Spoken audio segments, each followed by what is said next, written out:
یہ ایک بھائی نے فرمایا کہ یہ پڑوسی ملک سے کویسچن تھا، یہ بھی وضاحت کر دوں کہ میں پولیس میں تھا،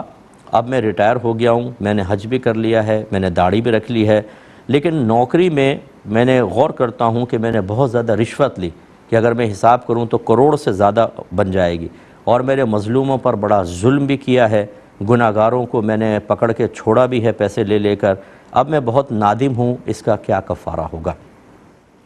میرے بھائی، سب سے پہلے تو آپ کے لیے اتنی میں مبارکباد تو پیش کروں گا کہ چلیں آپ کو اللہ تعالیٰ نے موت سے پہلے ندامت کی، اپنے احتساب کی اور آخرت کی صحیح فکر کرنے کی توفیق عطا فرمائی، یہ بھی اللہ کا شکر ہے۔ لیکن مسئلہ یہ ہے کہ حقوق العباد کا جب مسئلہ آتا ہے، جب آپ لوگوں کو تکلیف پہنچاتے ہیں، چاہے وہ مالی لحاظ سے ان کے مال دبا لیے، رشوت بھی ایک مال دبانا ہی ہوتا ہے، آپ نے لے لیا، یا مارا پیٹا کسی کو، جیل میں بند کر دیا، اپنی ذاتی بغض نکالنے کے لیے کہ کسی نے آپ سے بدتمیزی کی تو کہا کہ تجھ پہ ایسا کیس بناؤں گا کہ 20 سال کے لیے جیل میں ڈلوا دوں گا، اور آپ نے ڈلوا دیا، یہ ہیں حقوق العباد کے معاملات۔ اور یہ آپ نے اگر حج کیا ہے اور وہ مقبول ہو گیا تو نبی کریم صلی اللہ علیہ وسلم کی حدیث کے مطابق جس نے مزدلفہ میں جو ہوگا تو اللہ تبارک و تعالیٰ اس کے حقوق العباد میں کی گئی کوتاہی کو معاف فرما دے گا۔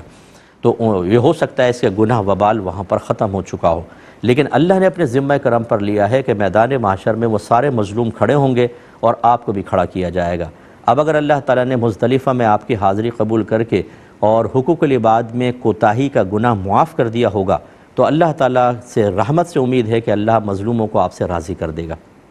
لیکن اگر آپ کا حج نامقبول ہوا تو پھر حساب و کتاب وہاں پر ہے۔ اب اگر وہ سامنے والے مسلمان ہیں تو پھر تو یہی ہوگا کہ آپ کی نیکیاں نکال کر ان کے نام اعمال میں ڈالی جائیں گی، اور حساب کتاب پورا نہیں ہوگا تو ان کے گناہ نکال کر آپ کے نام اعمال میں ڈالے جائیں گے، اور پھر کیا انجام ہوگا یہ اللہ کی مشیت پر موقوف ہے۔ لیکن اگر آپ کے ظلم و ستم غیر مسلم کے لیے تھا تو بہرحال ظلم کی سزا تو آپ کے لیے ہے، لیکن آپ کی نیکیاں نکال کر اس کے نام اعمال میں نہیں ڈالی جائیں گی، کیونکہ کافر کے لیے کوئی انعام نہیں ہے، کوئی سہولت نہیں ہے، کوئی آسانی نہیں ہے، اس کے لیے بحکم قرآن و حدیث ہمیشہ کے لیے جہنم ہے۔ تو خلاصہ کلام یہ ہے کہ حج آپ نے کیا، اللہ سے اچھی امید کر کے رکھیں، لیکن ڈرتے بھی رہیں کہ میدان معاشر میں ہو سکتا ہے اللہ تعالیٰ راضی کر کے آپ کو معاف فرما دے، اور یہ بھی ہو سکتا ہے کہ آپ کی گرفت ہو۔ ڈرتے رہیں، نادم ہوتے رہیں، اور جو مسلمین تھے جن پہ آپ نے ظلم کیا ہے ان کے لیے دعائے بخشش و مغفرت کریں۔ جو بھی آپ نیک عمل کریں یہ دعا کریں اللہ تعالیٰ میرے اس عمل کا ثواب ان تمام کو بھی پہنچ جائے، اور اس کے علاوہ ان کے لیے ثواب جاریہ کر دیں، کوئی مسجد بنا دیں، کوئی مدرسہ بنا دیں، کوئی اچھا مدرسہ ہے جس میں بچے اخلاص سے پڑھ رہے ہیں ان کو عالم یا مفتی بنا دیں، اور یہ نیت کریں کہ ان کا جتنا بھی ثواب اللہ تعالیٰ جن پر میں نے ظلم کیا ان کے نام اعمال میں منتقل فرما دے۔ ہو سکتا ہے کہ وہ پہاڑوں کے برابر نیکیاں ہو جائیں، کیونکہ اللہ تعالیٰ نیک عمل کو بڑھاتا رہتا ہے، اور جب وہ بروز قیامت آپ کے سامنے آئیں تو آپ کا کیا ہوا ایصال ثواب اور ثواب جاریہ اتنے بڑے بڑے انعام کی شکل میں ملے کہ وہ فوراً آپ سے راضی ہو جائیں۔ اس لیے یہ اقدامات کرنا بہت ضروری ہے۔ اور اگر کوئی بھائی ہمیں ویسا سن رہا ہے تو خدا را اس سے پہلے کہ آپ کے لیے مطلب اس طرح کے معاملات ہوں کہ آدمی نادم شرمندہ ہو یا اچانک موت آ جائے اور توبہ کی توفیق بھی نہ ملے اور میدان معاشر میں پھنس جائیں، ہر ایک کو، چاہے وہ پولیس کے محکمے سے ہو یا آؤٹ سائڈر ہو، کوئی دوسرے محکمے سے تعلق رکھتا ہے، ظلم تو ہر جگہ منع ہے۔ مجھے بھی اپنا احتساب کرنا ہے، آپ بھی اپنا احتساب کیجئے۔ ایک بھائی نے کہا کہ ہمارے ہاں قریب 2 مساجد ہیں جن میں نماز کے اندر اور افطار وغیرہ کے اندر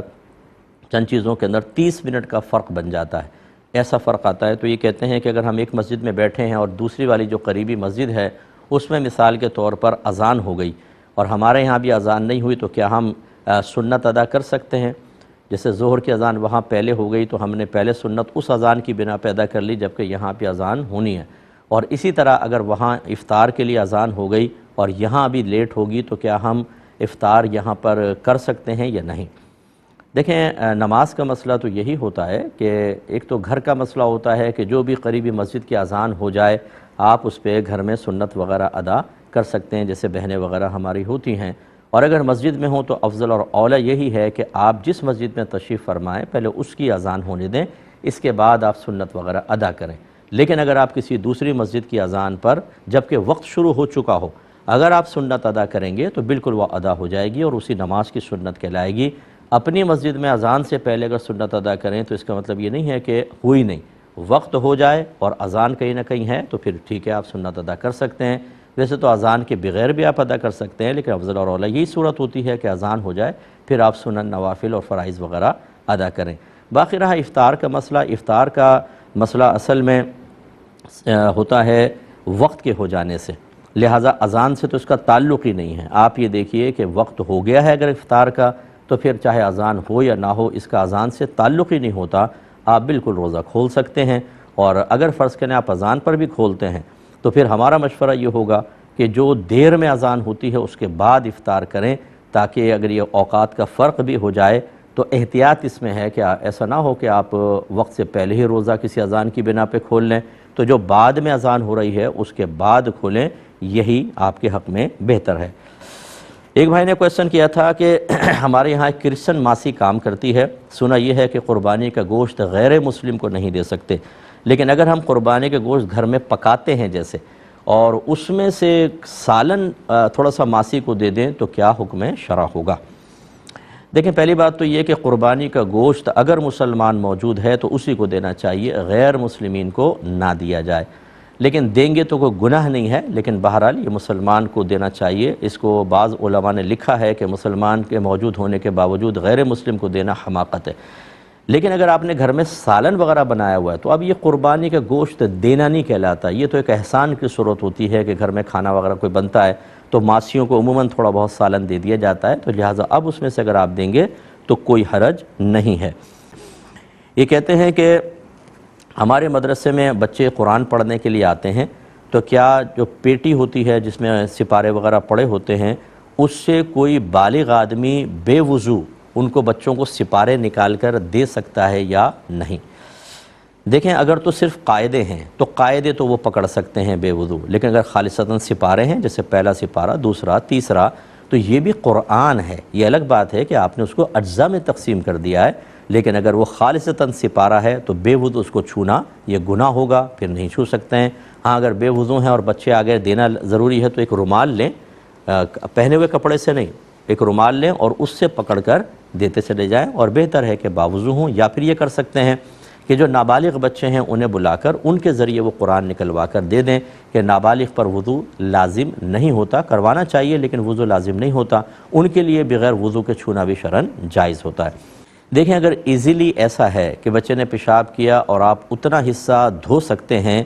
اس طرح کہ وہ پانی اس نجاست پر گر کر باقی بدن کے اوپر نہ پھیلے، پھر تو ٹھیک ہے۔ مثلا جیسے انگوٹھے، پاؤں کے انگوٹھے پہ پیشاب کر دیا، اب آپ یوں انگوٹھا کر کے پانی ڈالیں گے، گر جائے، باقی بدن تو آلودہ نہیں ہو رہا۔ لیکن اگر فرض کر لیں پیٹ پہ پیشاب کر لیا اور آپ اس میں پانی ڈالیں تو پھر وہ سارا بدن کے اوپر جا رہا ہے، تو یہ مطلب اس میں گڑبڑ ہو سکتی ہے کہ یہاں سے دھوا اور آگے جا کے کوئی پیشاب وغیرہ کسی جگہ رہ گیا تو مناسب نہیں۔ اس صورت میں بہتر ہے کہ غسل کر لیا جائے، اگرچہ غسل واجب نہیں ہے، جتنے حصے پہ پیشاب لگا اسی کو پاک کرنا واجب ہوتا ہے، لیکن جب آپ یہ سمجھتے ہیں کہ پانی ڈالنے سے وہ پھیل گئی ہے نجاست اور ہو سکتا ہے کہ پورا پانی بہانے کی ریکوائرمنٹ پوری نہ ہو، تو پھر بہتر ہے کہ غسل کر لیں تاکہ اتنا پانی بہہ جائے کہ آپ کو یقین حاصل ہو جائے کہ پانی نجاست کو اپنے ساتھ بہا کر لے گیا ہے، تو یہ بہتر ہوگا۔ کہ اگر کوئی دے بھی دے تو لوگ بڑے ڈانٹتے ہیں کہ بھئی پیچھے سے آواز مت دیا کرو، یہ کیا حکم رکھتا ہے؟ اسی طرح ہمارے یہاں اگر اچھے کام کے لیے کہیں باہر جائیں تو دہی اور چینی کھا کر جاتے ہیں، اگر کوئی سفر پہ جائیں تو کہتے ہیں کہ چھینکیں نہیں، چھینک نہیں آنی چاہیے۔ اس طرح بلی راستہ کاٹ جائے تو کہتے ہیں کہ نہ جاؤ، کوئی منحوسیت ہو جائے گی، کیا حکم شرع ہے؟ دیکھیں، پیچھے سے آواز دینے کا کوئی مسئلہ نہیں ہے، بالکل عجیب سی بات ہے، یہ کوئی شریعت نے اس کے بارے میں حکم نہیں رکھا، یہ ہمارے گھر کی بنائی ہوئی باتیں ہوتی ہیں، جو پہلے کوئی ایک ایجاد کر دیتا ہے پھر دوسرے اس کو قبول کر لیتے ہیں، اس کا ماخذ کیا ہے، کس نے منع کیا، کچھ پتہ نہیں ہوتا، اور وہ یعنی کس نے کہا، کس نے منع کیا ہے یا نہیں ہے، وہ چلتا رہتا ہے اور یہ ہماری نسلوں کے اندر منتقل ہوتا ہے، لہٰذا اس کا اعتبار کرنے کی کوئی حاجت نہیں ہے۔ اسی طرح اچھے کام کے لیے جائیں تو دہی اور چینی اس پہ چلیں، آپ نے کر لیا کوئی مسئلہ نہیں ہے، کہ خوش شگونی لینا تو اچھا ہوتا ہے،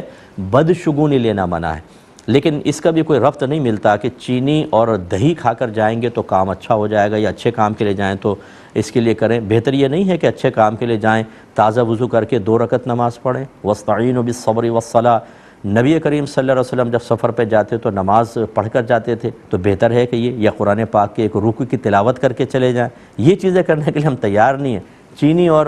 فوراً دہی کھانے کے چکر میں پڑ گئے تاکہ کھانے پینے کا بس کوئی سلسلہ شروع ہو جائے ناجائز بھی نہیں کہہ رہا ہوں، لیکن بہرحال اس سے بہتر ہے کہ آپ وہ کریں، ہے جائز۔ اور یہ انہوں نے کہا کہ ایک آخری بس لے لیتے ہیں کہ ادارے میں کہتے ہیں میں ریسیپشن پر ہوتا ہوں تو نائٹ میں بعض اوقات سو جاتا ہوں کہ رش بالکل بھی نہیں ہوتا،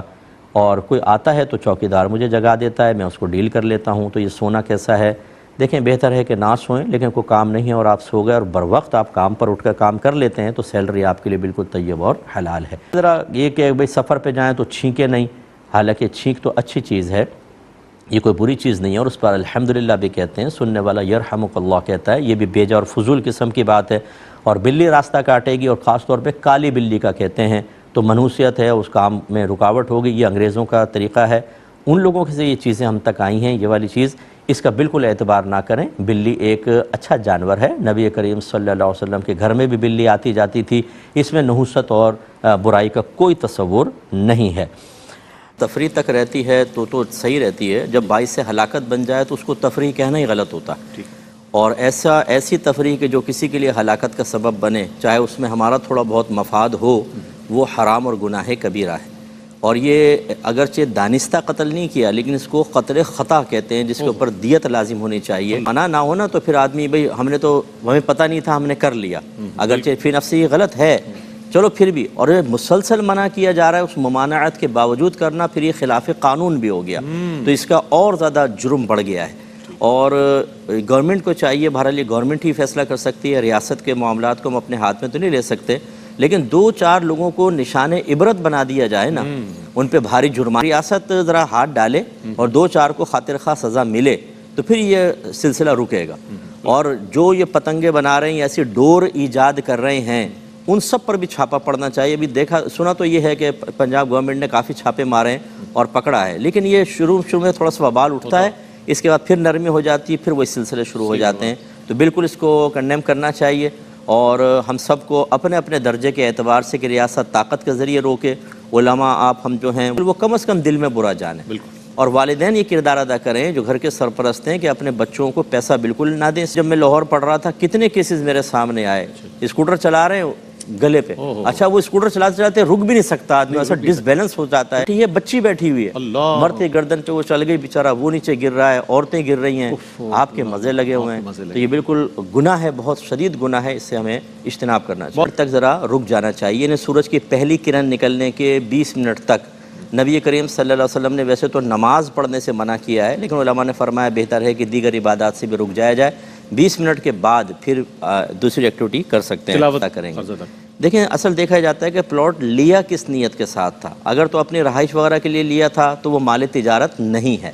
جب مال تجارت نہیں ہے تو اس پر زکوٰۃ ہے ہی نہیں، پھر تو کوئی ٹینشن ہی نہیں، اور اگر انویسٹمنٹ پرپز سے لیا تھا تو پھر یہ مال تجارت ہے۔ پھر اگر آپ نے وہ ایسا سوچا کہ یہ پلاٹ 40 لاکھ کا اتنا ہی قرضہ ہے، اگر ہم اس کو ابھی بیچ دیتے ہیں تو وہ قرض میں سارا چلا جانے سے کوئی روزہ سٹارٹ نہیں ہو جاتا، بلکہ وہ تو وقت کے ذریعے ہوتا ہے، تو اس لیے آپ دوبارہ کھا پی سکتے ہیں۔ اور آن لائن شادی ہو سکتی ہے، لیکن اس کی شرط یہ ہے کہ اصل میں فقہ حنفی کی روشنی میں ایجاب و قبول ایک مجلس میں ہونا چاہیے، اور جو گواہ ہوں وہ بھی اسی مجلس میں ایک ساتھ ایجاب و قبول کو سنیں۔ UK میں ہے اور بچی پاکستان میں ہے، تو لڑکا یہاں پر کسی کو فون پر وکیل بنا دے، اب وکیل اس لڑکے کی طرف سے ایجاب کرے گا، لڑکی قبول کرے اور 2 گواہ یہاں موجود ہوں، تو ساری ریکوائرمنٹ پوری ہو گئی کہ ایجاب و قبول بھی ایک مجلس میں ہے اور گواہوں نے بھی ایک مجلس میں سنا، یہ ٹھیک ہے۔ لیکن اگر یوں ہو کہ لڑکا وہاں ہے، لڑکی یہاں ہے، وہاں بھی 2 گواہ، یہاں بھی 2 گواہ، وہ فون پہ ایجاب کرے، یہ قبول کر لیں، بعض علماء ہمارے ہم عصر اس کے جواز کا فتویٰ دے رہے ہیں، تو اگر یہ کسی ایسے مفتی صاحب سے معلوم کر لیتے ہیں جو کہتا ہے جائز ہیں، تو پھر ٹھیک ہے، انہوں نے تو شرعی حجت پوری کر لی، لیکن احتیاط اسی میں ہے کہ یہ تھوڑا سا تکلف کرنا پڑے گا، لیکن بالکل شرعی تقاضے کے مطابق نکاح ہو جائے گا۔ ان کی گھٹلی پھینک سکتے ہیں، اگرچہ اگر ادب احترام کرنا ہو تو پھر تو ہر چیز کا ادب احترام اچھی چیز ہے، کوئی برائی نہیں ہے، لیکن یہ کوئی ایسا ادب نہیں ہے کہ اگر اس کے خلاف کریں گے تو گناہ گار ہو۔ نجوہ کھجور کی گٹلی پھینکی، آپ نے کہا تم بڑے بے ادب آدمی ہو، نہیں، آپ کریں یہ ادب ضرور ہے، لیکن اس کے خلاف کرنا بے ادبی نہیں ہے۔